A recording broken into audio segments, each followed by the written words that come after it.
বিসমিল্লাহির রহমানির রহিম। সামিউল ইসলাম জীবন, সবাইকে স্বাগতম। সকালে সকালে চলে আসলাম ভুট্টা খেতে। আপনারা দেখতে পাচ্ছেন ভুট্টা ক্ষেত। এই ভুট্টা ক্ষেতগুলোর বয়স মাত্র 45 দিন চলতেছে। ভুট্টা ক্ষেতগুলো আমরা কিভাবে লাগাইছি আপনারা জানেন।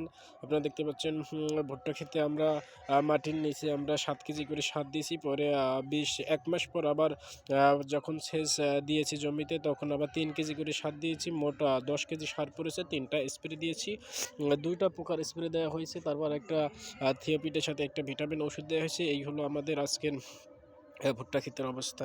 আলহামদুলিল্লাহ, ভুট্টা ক্ষেত মোটামুটি আল্লাহর রহমতে ভালোই হয়েছে। মাত্র 45 দিন বয়সে আপনারা দেখতে পাচ্ছেন প্রায় 1 কোমর হয়েছে গাছগুলো।